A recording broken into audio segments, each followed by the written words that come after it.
the meeting. Thank you everyone for taking time out of your busy schedule for participating.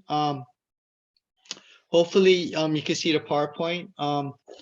And thank you for taking time out of your busy schedule for participating. I'm pretty sure we won't use up all the time. And hopefully I'll give you back some time with the caveat that, questions always do come up. So without further ado, oh, and this is our new, obviously, because you guys got the news, you're here. ODE transition to a new Zoom link, so yeah, so we had for the May meeting, I'll send out another meeting invite, and this time I'll remember to say no response required. I was getting so many emails, so that was my mistake. Yep. So here are some quick updates. The updated Zoom link. Now here's this. As you guys know, I work for Oregon Department of Ed. I'm a really small guy at ODE, and it seems the direction that they are going is more newsletter or the use of godelivery.gov. And so that, and then instead of me emailing everybody. So I will slowly transition and then they kind of basically want us to can you guys see the webpage? There's some and you guys are muted, but there's you guys have the ability to unmute. Hopefully you guys can see the webpage. So then here, if I use the godelivery.gov, all of my messages for LTCT and so forth will be archived and documented. So like how like this morning I emailed the reminder about the survey and so forth. Thank you, Melissa, for saying that you can see it. And then and obviously the ODE godelivery.gov. Yeah, there's a certain template format and everything, and then before I send it out, it has to get approved and so forth. So we're becoming a little bit more formal, which is good and bad. Yeah. So slowly I'll be transitioning to this. So that is the minor updates. Next, and then of course the PowerPoint will be emailed out afterwards with the YouTube recording link.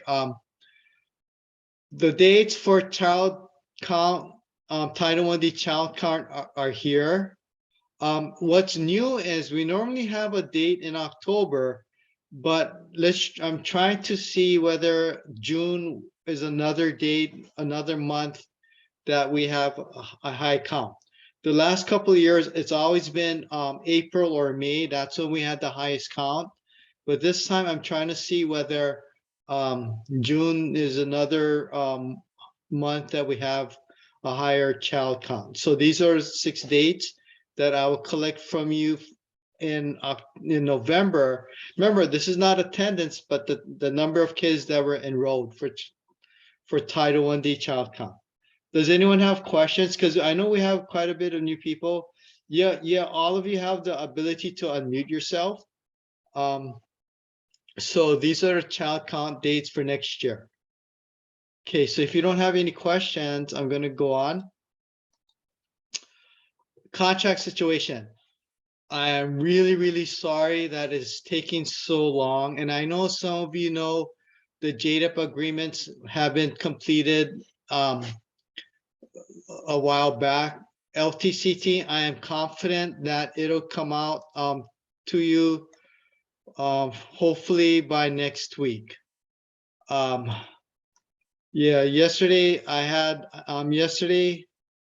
I had the meeting with our I sent my final approval for yeah, I don't know if like here is like the final I can make it larger, so I sent this out yesterday, because they said if with my final review, if feedback, it is ready to go. So I responded yesterday at 350. I'm all in agreement. So hopefully by next week, you will have LTCT agreements to sign and then to return to us. And once they are returned to us, then you can start sending your first quarter and second quarter invoices. And if you want, you can also send in your request for the initial distribution.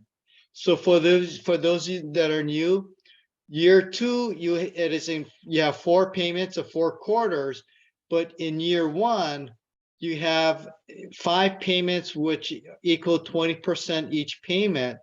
The first is the initial payment to help you with the first quarter payroll. So in actuality, when you send in your invoice, you can send in an invoice for either first quarter and second quarter, which will be 50% of this year, or you can send in initial first and second quarter, and which will, which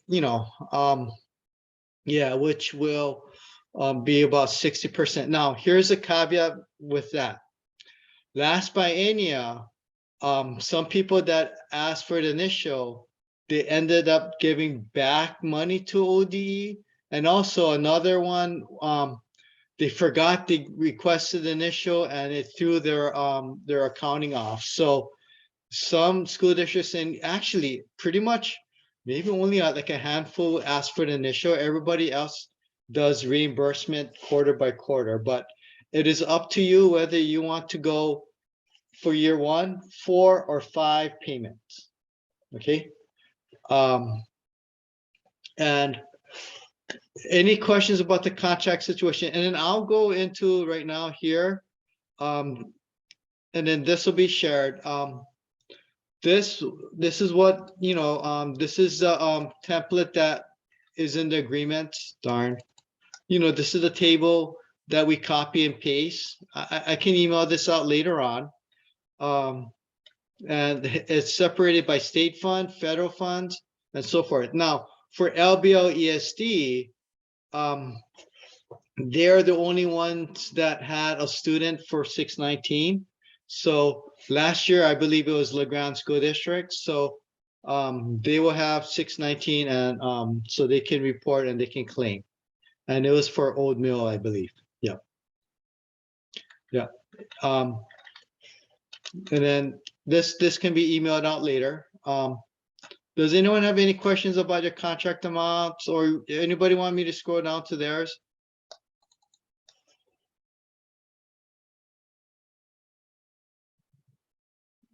Nobody? Everyone's good? Okay. And normally I don't send out accounting attachments because I do it like this, and then LTCT is so straightforward. Yeah. I haven't had questions about people asking for for whatchamacallit. Yeah. For accounting attachments. Next, and the SR3, hopefully all of you have plans. Nobody said that they're not going to use their SR3, so I'm assuming everybody will use 100% of their SR3 funds. And remember now, we like Adam and I, Adam Henning and I, my partner, he does hospitals in YSEP.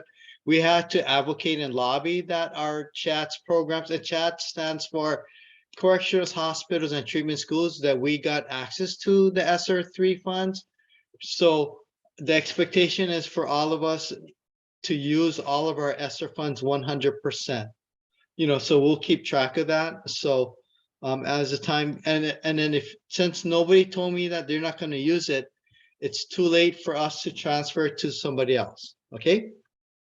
So that's so then that's that for SR3. Now this is going to be the bulk of our meeting this morning. The minimum staffing level.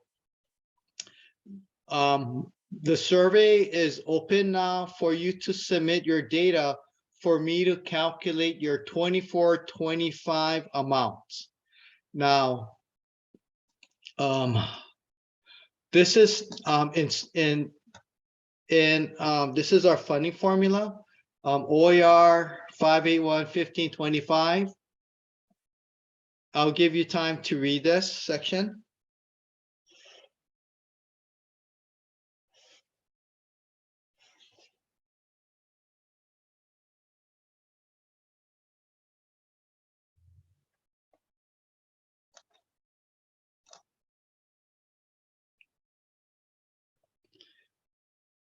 And of note here,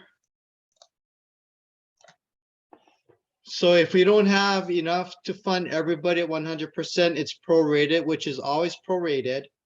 And here, if you look at number 5, I can withhold 5% of the funding to leave up for, as a reserve for emergency funds. But remember, a couple biennia ago, I told everybody, I'm not going to withhold 5%. Whatever is our budget, whatever we earn, I'm going to send out 100% out, because at roughly like 40 million, I can't see myself sitting on $2 million, thinking and hoping that people will apply for an emergency happens or whatnot. So remember, I told everybody, I'm not going to withhold 5%. I'm going to send out 100% of our amounts. If emergencies do come up, hopefully you have contingencies, but if things do come up, let me know and I'll try to see if I have funding available, which I'm pretty sure I will. So even though the OER allows me to withhold 5%, I send out 100% of the funds to you. Even for IDA and Title 1D, even though for IDA and Title 1D, it allows us to withhold funds for like other uses. I don't, I just send out 100% to school districts and ESDs, even for Title 1D, okay? So this is the formula that we used. Okay, so I asked, like, here's the school, the number of slots, classrooms. So the formula is, I asked for the teacher's salary, the EA salary, then 100% equals like the number of classrooms that are recommended times 1 plus 2, because 2 EAs plus 115. So that's the formula. And then for this year, we only had enough to be at the 90% level. So that is why, so then that is here. So this is a spreadsheet that I use for this year.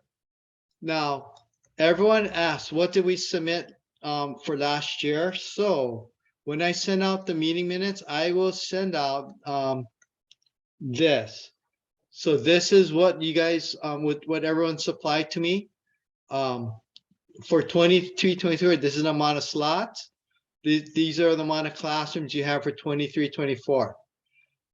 For 23-24, this is the teacher salary, and this is the EA salary that was reported to me. I will email that out to you. And the survey here, the survey is very simple.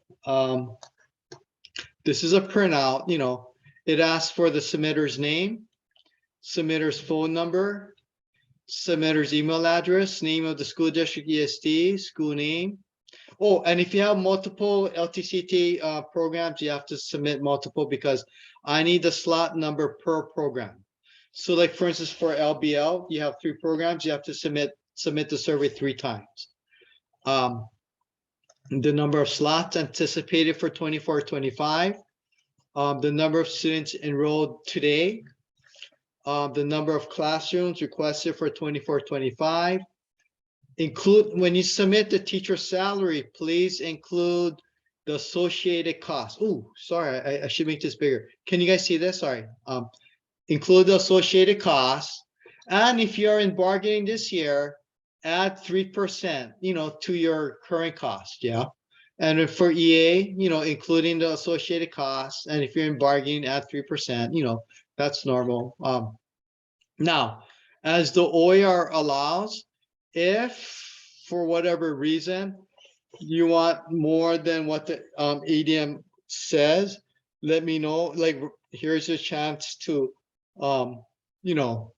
ask for it. Yeah. and then so forth. Like for instance, like yeah, like here, let's say, like, oh no, not this one. For instance, here is the ADM right now.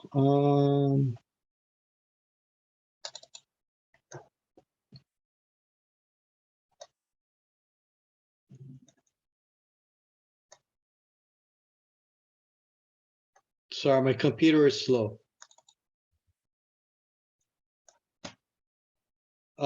Question, did I say the survey is open to submit? Yes.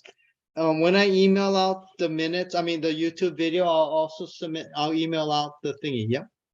Here is our current ADM. Like for instance, like let's just say like Edward School at 17, if we stuck to the minimum staffing level, they'd actually only qualify for one classroom.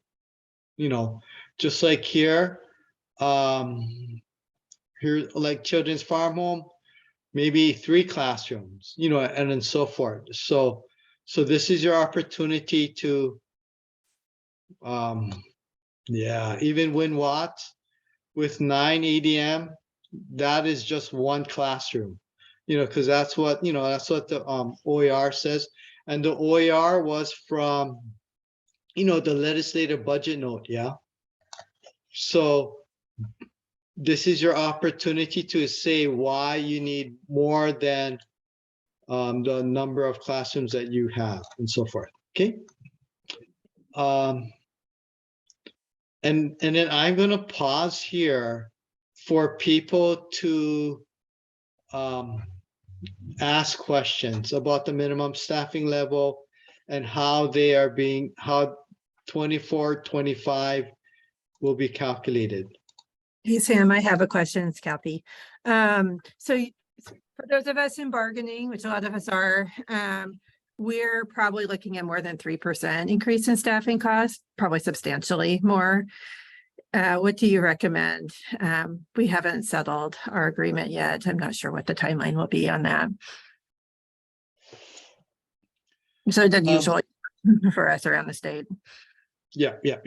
Thank you, Kathy. To be honest with you, we talked about it within ODE ourselves, and that is where here supplemental for application for 23-25 Oregon funding. Like we're gonna similar to like previous biennial, we're gonna I'm gonna send out a Word document where people can send, you know, apply for and then so forth. And then this supplemental funding will be added in year 2. It's not going to be added in year 1. And one of the reasons why is I don't want to mess up the current flow of work for 23-24. I want the agreements to go out, you know, so this amount will be added to 24-25. And then, so you could ask for, you could say like, you said for 24-25, we're going to get 200,000. We anticipated 3%, but actually our COLAs came out to be 7%. We're going to need another 70,000. So that would be where you ask for it. Yes. Thank you. Because you're not the only one, Kathy, that asked for that. Yeah, because we are anticipating. And then as some of you know, we did have quite a bit of funds returned.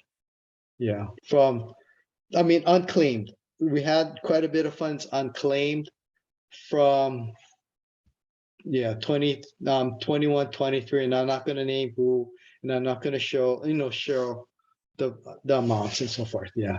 And then, so here's a question though, like if I were you guys, I would ask, so Sam, what are your plans with the unclaimed funds from 21, 23? With the unclaimed funds, I always send it out, you know, in the next biennium, but also I'm trying to bank or reserve some funds because, and this kind of goes into the program area. I submitted a legislative concept, you know, as I mentioned last time, to expand or to open up the ODE LTCT roster. Right now, we have 29. Just, I think within a couple of weeks, another residential program will open up in Reynolds School District. And we had meetings with them and they wanted access to LTCT funding. We had to say no, which breaks my heart, So that's why the way the process goes, I have to submit a request. Then from our unit, then our unit says okay, then to Office of Enhancing Student Opportunities, then they have to say okay, then ODE has to say okay, then from there it goes to the governor's office. So, and if governor's office says okay, then we can submit something for the 25 session. So right now my request has made it out of ODE, like the ODE management has accepted it, so it's in the governor's office on whether we can expand it to all eligible day and residential treatment programs. So that is why, and then that is why I'm trying to bank or reserve some funding just in case the funding in 25-27 is not sufficient, that, the cash balance can help supplement or make up for any funds that are not, that is needed. Okay, so those are good questions. Any other questions?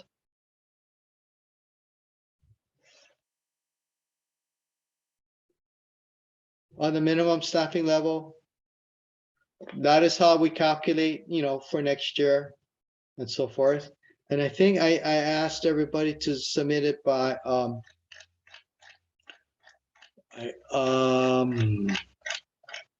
it'll be in the email too, by Friday, March 1st, not this Friday, of course, Friday, March 1st, which gives you a month. Yeah, which gives you a month to, and then in all reality, after March 1st, I have to email some people, and asking, oh, this what happens every year. Multiple people from ESDs or multiple people from school districts also, will complete the survey. And then it's conflicting. So if we could just have one person from each ESD or school district submit the survey, okay? And then the question is for instance, like Ben, he is with Looking Glass. So the teacher and EA's salary will not be Looking Glass, but it'll be Eugene 4J's salary. Yeah, so it's the school district or ESD salary. Yeah. Any other questions? If not, I'm going to talk about here. As I mentioned earlier, this is a grant, and then the date, don't worry about the date. So for supplemental funding, as you said, there's unclaimed, so approximately 500,000. That's quite a bit of money, to be, applied for, yeah. And then we're asking for like here the same information, narrative of what you're gonna spend the money on. And yes, if you get approved for 100,000, you can still, apply your school district or ESD, indirect rate, yeah. And here is below where here, all you need to do on the Word document is double click it.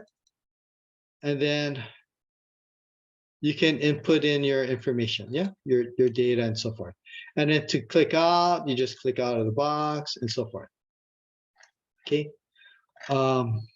Yeah, so I know I said April 1st, but if you're like, yeah, the thing about negotiations, we have no idea, yeah.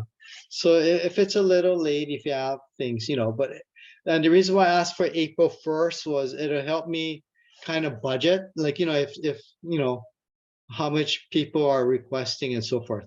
Now, this is something, you could ask for funding for, and these are Oregon LTCT funds. So you can use it for, like the restrictions for IDA and Title 1D are not there.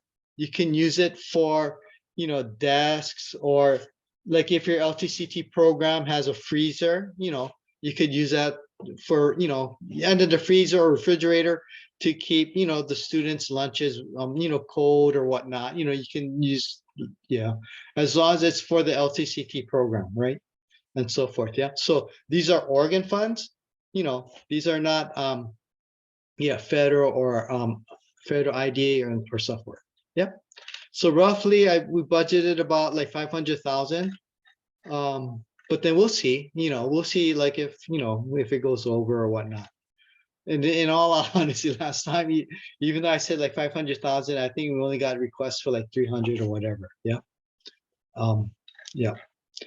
Any questions so far? And this is pretty much the fiscal part, and I'm going to go into the program part. And again, I really apologize for the contract situation. I've never seen it this late. It's unreal. And then I have a proposal for 25, 27, and we'll see if that goes through. And then after LTCT is done, then they're going to work on YSEP. Then after YSEP is done, I think they're going to work on hospitals. Then after hospitals, then they're going to work on pediatric nursing. It seems like they don't work on it concurrently, so it goes one by one. So that's one of the that's the flow that they work on. Okay, so hopefully it'll get there. Any questions before I move on? I'll do my teacher wait time of 5 seconds.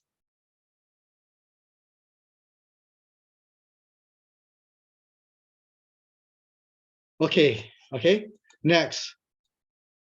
Okay, somebody asked like if we could always have a section of the meeting where other LTCT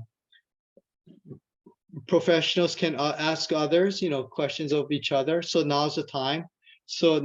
I'm going to mute myself, and you all have the ability to unmute, and you can ask questions of each other, or you can answer. Also, you can also answer each other's questions.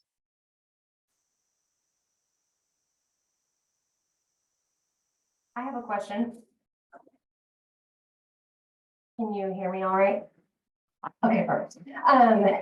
And this might actually come up later looking at your slides, Sam. So I have been in the process of actually creating a transition specialist position for us at LBL ESD. Our kids from Trillium, they provide a transition specialist for their SAFE kiddos, but for their PRTS students, they're just getting dropped into their school.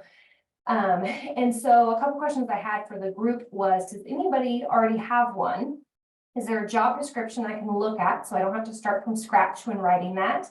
And then once I get that hired, if we could do like some sort of just partnership a little bit, so my new transition specialist could shadow yours for a day, or I can pick your brain about what really this position should be entailing. I have an idea of what I want, but I want to make sure that that is kind of what is expected across the board.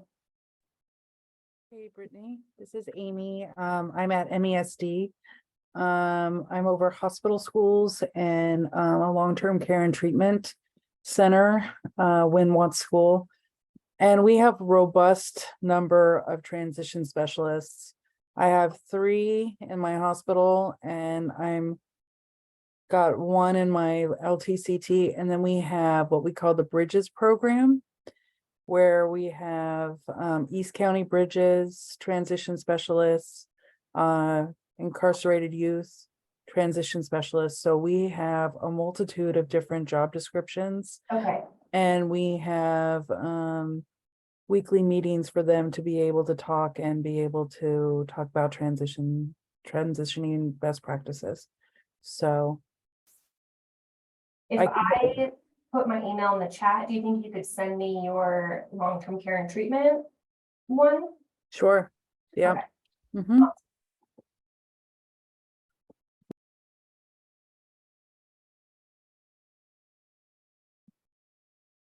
And Krista from Forest Grove just entered her job description too. Thank you, Krista. Awesome, thank you. Absolutely. And then Brittany, if you have any questions, you can definitely reach out. Okay. But yeah, that's like helps on a guideline of how we outlined our job description. Perfect, thank you.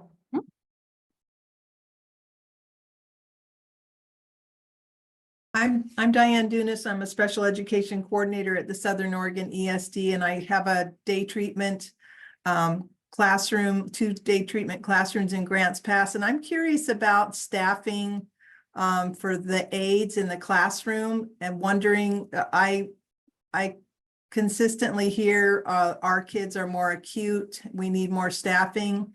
And I find that a little hard to believe that our kids are more acute than probably your kids if they're in day treatment. And I'm just curious, what are people doing? What's your ratio look like?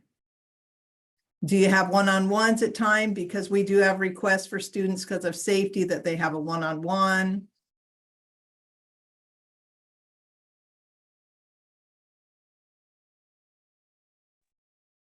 Hey, Diane, I can speak to our program. Depends on the classroom and the level of need. I have one site to where there's a higher ratio to where I can have up to 10 students, and it requires 4 instructional assistants to keep everybody safe. But also that site is for crisis intervention, stabilization support, and also it requires frequent like hands-on interventions to keep students safe. So I would say that's a higher level of need. Depending also on other levels of need of students when they're focused on, they've stabilized and transitioned to another classroom that is working more on the social emotional learning and really the lagging skill set. That can typically definitely not one-to-one. Of course, that's available if they need it in very short spurts of time based on their IEP and the BSP. But that one's typically staffed at 2 staff in a classroom with average of 10. So really it's our programs. I mean, I think on our end, it really is adapted to where the student is.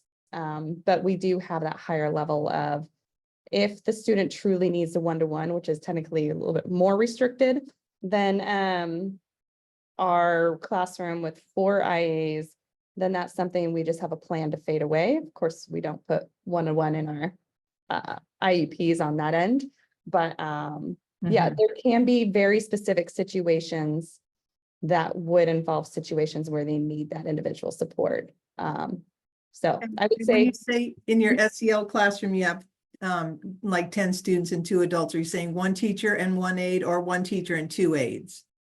it would typically 1 teacher and typically 2 aides. Okay, yeah. Not 1 to provide that level of support, though, depending on the schedule throughout the day, they provide a lot of pull-out needs, mental health crisis support, de-escalation, intervention. So it could just be 1 teacher in the classroom. It depends on the student level of need, but typically we manage with the rotation of Okay. that level of support. But also that classroom does not have like a seclusion room, and really that one's not set up for the students that might exhibit behaviors that could harm themselves or others. Okay, thank But you. we double up our staff in the classroom for ones that really need that hands-on support. All right.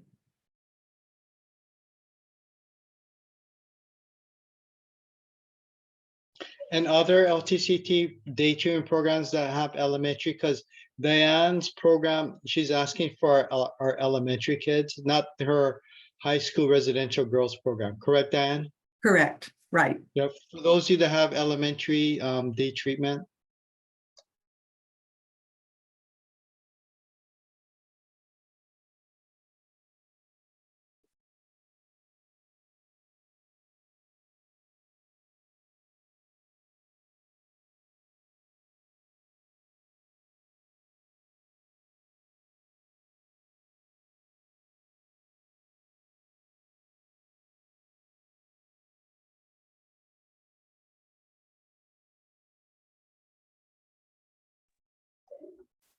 Okay, I guess no other comments, Diane.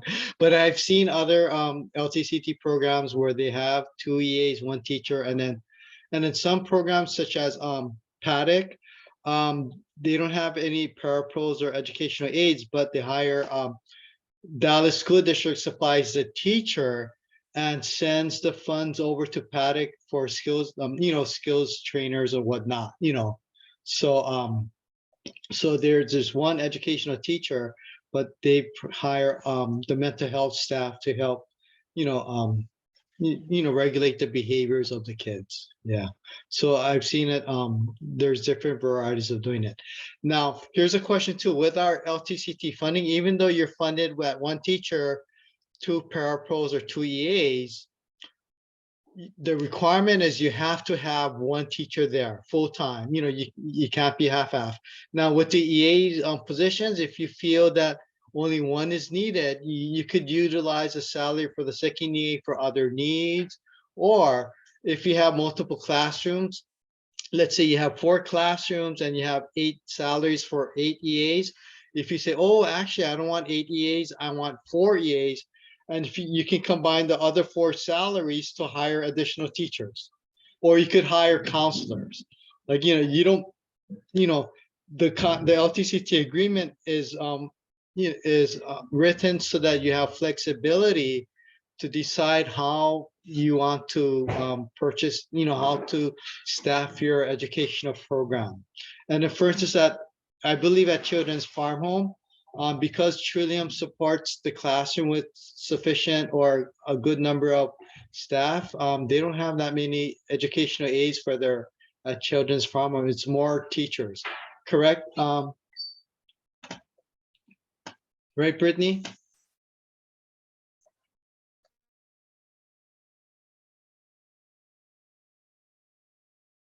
I'm sorry, I'm having major tech issues. Can you repeat the question? No, Bruce, I didn't want to put you on the spot.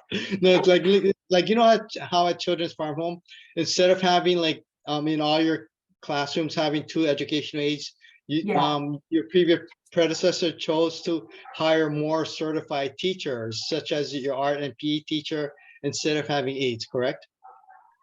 Yes, we currently have 1 aide in our art classroom for the high school, but I am actually looking into hiring an aide for our day treatment program, because they've restructured some things and now the way it works, they really need somebody in there. But as far as like staffing ratios, Trillium provides other bodies that are in the classroom as well. So for like behaviors and things like that, we're not too concerned with the staffing ratio, because they provide the skills trainers. Thank you, Brittany. Yeah, because remember, our educational aides and parapros are for education, not for treatment and so forth. Dan, yeah. Oh, I just noticed, the Zoom, it shows Julie Chat's team host. That's because I share a Zoom account, because OD doesn't have money, so they can't afford every single person to have a single Zoom account. So that's why I'm sharing it with Julie Clement, so that's why it shows Jules Chat's team. Sorry about that. I just noticed that. Any other questions that people want to share or ask each other?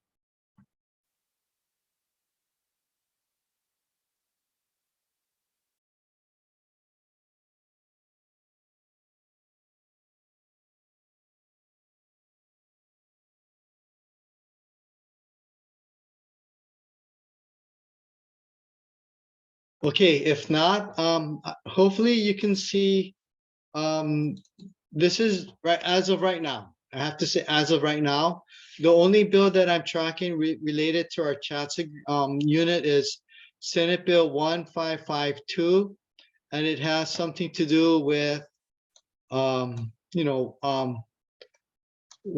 and JDEP funding. So this is the bill 1552. I did a search, nothing for LTCT, and then so forth. So this is the only bill that I'm tracking right now. And of course, as I mentioned earlier, we have a legislative concept, for next year, oh darn. For next year, for the next session. Yep. So that is to allow new programs and existing programs such as Parrot Creek, and others, to add on, have access to LTCT funding, just like JBAR-J and so forth. Okay, so that is the concept for the 25 legislative session. Now, as we talked about reentry transition, I know for a lot of you, I'm sounding like a broken record, but for those of you that are new, 15 to 30% of your Title I-D funds have to be spent for reentry transition services. That is a requirement, a federal requirement, and then each LTCT school has to have an identified reentry transition specialist, and then the reentry transition special services are to be done not only after or not only before, to help the kids, transition to the next educational or workplace preparation program, up to 90 days follow-up, and then with the Title I-D CSPR, which I'm going to talk about later, we have to search for outcome data and so forth. And what are some of the things a reentry transition person can do? Is help them enroll. Once they're enrolled, check in with them after a week or two to see how they enrolled at the next school, to offer support, offer the new school information on the student, like what are their what triggers, what are not the triggers, and so forth. Yeah. So those are some of the things that reentry transition specialists do. And you can use your Title I-D funds to help the reentry transition specialist, and also Oregon LTCT funding can work with that. Now, as I mentioned, at Oregon State Transition Conference in Eugene, we are planning on hosting a session with the National Center of Transition and Taxi. We'll try to do like a session on reentry transition services. So if you do send people, ask them to come attend and so forth. And some of your transition people, if they attend, reentry transition people, if they attend, they can, if they're in the audience, they can share what they're doing too.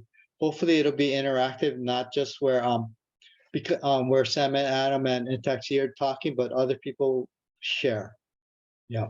So that's reentry transition, because I do get emails every so often about what it's supposed to do, how long are we supposed to interact with them and so forth. So yeah, that's reentry transition. Now I'm going to go to the next Title I-D. As you know, every year I have to collect the data, and then every year we submit the data. Oh, I thought I launched it. Darn, sorry. Here's our CSPR data. Here are some data that we need to improve on.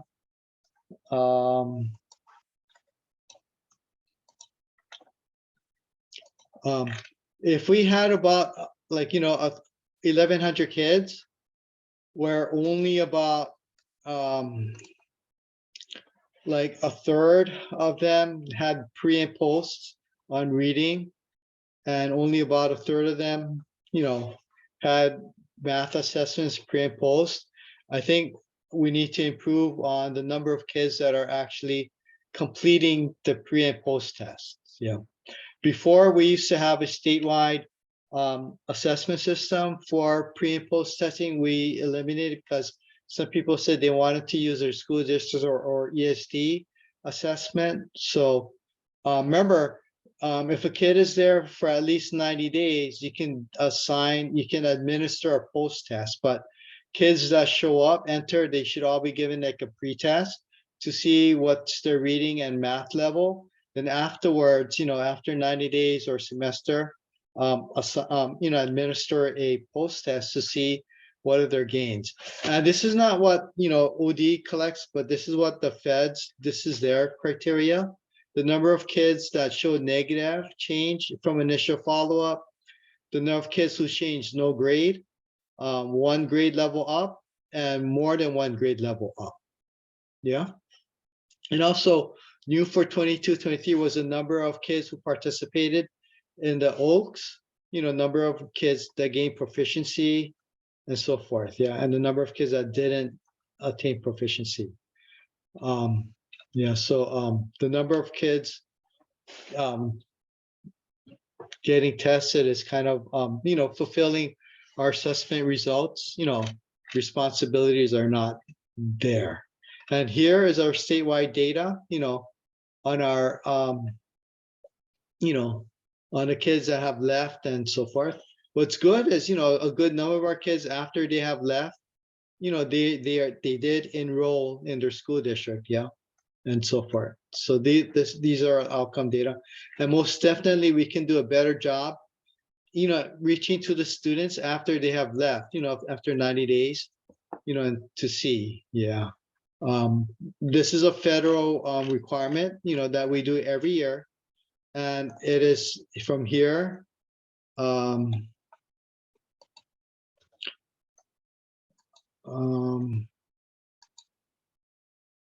This is the Oregon data that's on the USDA website, Oregon. Here, here's a program. As you can see, even our counts are going down, students served, demographics, and so forth. Yeah. Yeah. And then, so it's here, yeah. And then here is, program type.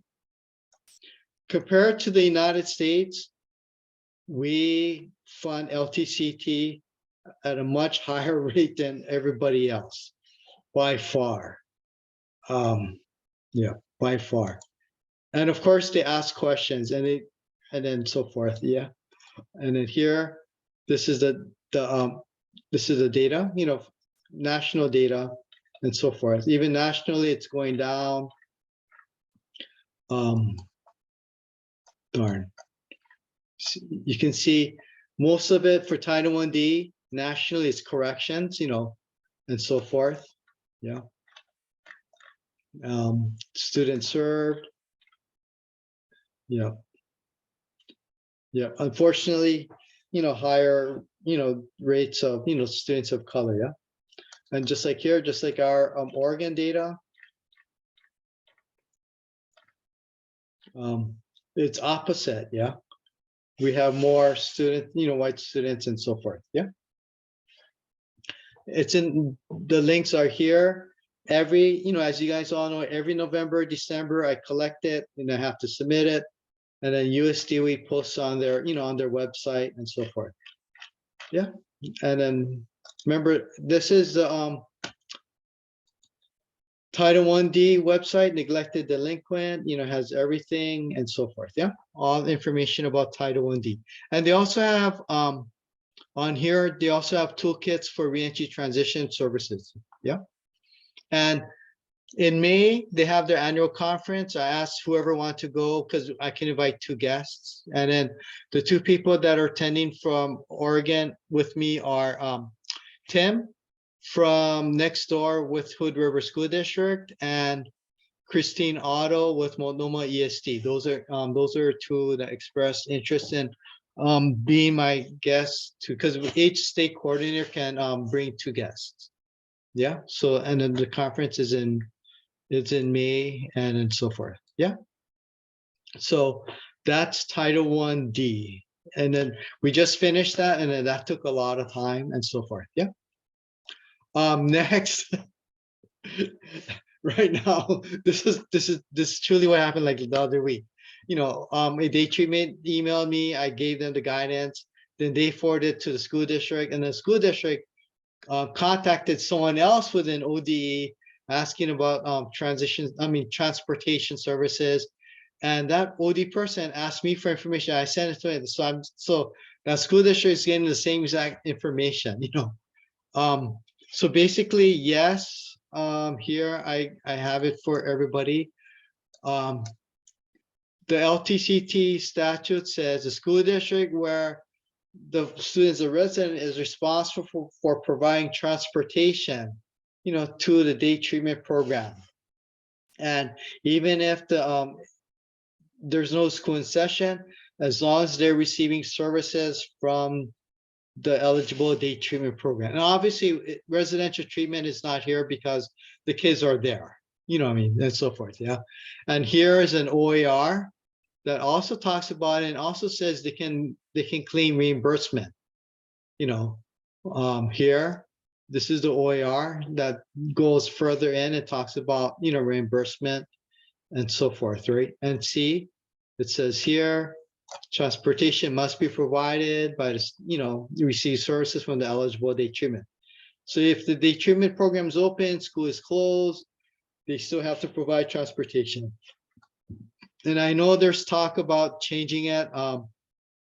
Yeah, but what are you going to replace it with? So we'll see. And here is a numbered executive memo from ODE. It's still on ODE's website. This was in 2013-14 that talked about it and so forth. Yeah. So these are 3 resources. If people have questions about transportation, providing transportation for day treatment, during spring break, summer, winter, and so forth. Yeah, they have to provide. By far, these are one of the things that I get questioned a lot. And part of it too is because for the resident school district, when the students are LTCT, the LTCT program collects the IDA, Title 1D, and the state school fund. So they're asking what funds are available to them to pay for it. They can claim reimbursement. Yeah, so I know there's a frustration with some school districts and ESDs on providing the transportation, but they have to provide it. Next, any questions on transportation? I'm going to be quiet and do my teacher wait time or anything else. I have a quick question, Sam. This is Janelle. The slide that you just showed, is that appropriate to send to the transportation of that school district? Okay, which slide? The This slide right now? that was no, the one that was the letter to school districts about transportation. Oh, okay. So this executive memo? Is that something that could get sent out from us to transportation if they're saying that they can't? Because we've had this issue where transportation says we're not in session, so we can't transport the kid. So is this something that I could Yes. send to them? Okay, yes. Okay. Yes. Okay, so here. So like, in the Oregon Department of Ed, you just have to type in 2501 and then it's still here. So here's the executive memo right here, executive memo number, and then here's the link. Yep, it's still on OD's website, and I'll put that in the chat. Thank you. So you can access that PDF. Yes, it's still on OD's website. Yeah, I don't know the exact OD has a website where all the executive memos are posted. I don't know that website's name, but then here is the executive memo right here. So it's 2501, and then that's it. Yeah. And it's in the chat. So you can, download it and then you can send it to them. Yeah, that's appropriate. And everything that I'm sharing is I'm very I try to be very transparent and very helpful because transportation is such a, hot topic. Any other questions? And again, here's the OER, 581. Then I'll put the OER number in the chat.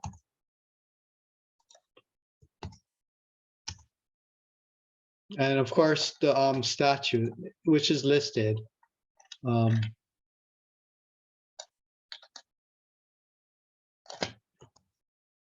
Yeah, you have the PowerPoint too. Yep. And it's number 4, yeah, of the statute. So like it goes statute, like it has the highest authority, then OER, then memo. Yeah. So statute is the law. Yeah. Any other questions?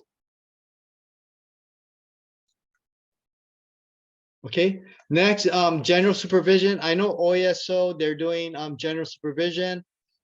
Just a reminder, the school district where the program is located is supposed to do the file reviews. It is not the ESD, and then so forth. There's some confusion about that every so often. And you may have to remind them, hey, don't forget about us, and so forth. Yeah. To do your file reviews and to ensure that sped services are happening within your school district for your LTCT programs. And again, I sent an email out about the OSTC survey. If you're going to send teachers there, we try to see like we're going to try to tailor it to your needs and so forth. Because we have 5 minutes left. Wow. Does anyone have any other agenda items or questions or comments? And then this always happens. After we end, people are going to email me questions or text me questions. Feel free to do that because some people are, they don't want to ask, on a large group and settings such as this.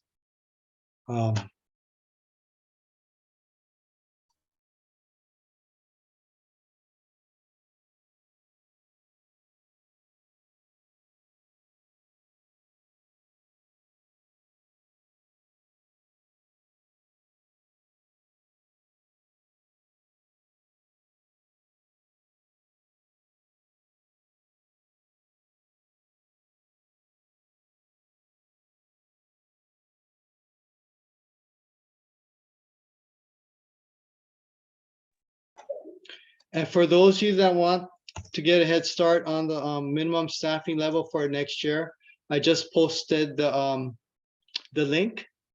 Yeah, anyone can respond. Yep. Yep. So here's the link. Here's what it looks like, and so forth. Okay, if there's no other questions or comments, you guys all have my cell phone number, all have my email address. Don't hesitate to email or call, and I'll post it on YouTube. And remember, when you watch it on YouTube, don't forget to hit subscribe. Just kidding. Like when you watch YouTube videos, you all say that hit subscribe and like whatever, but you don't have to do that. Yep. So yep, if you have any questions or comments, contact me. Without further ado, thank you everybody. And I'm gonna stop the recording now and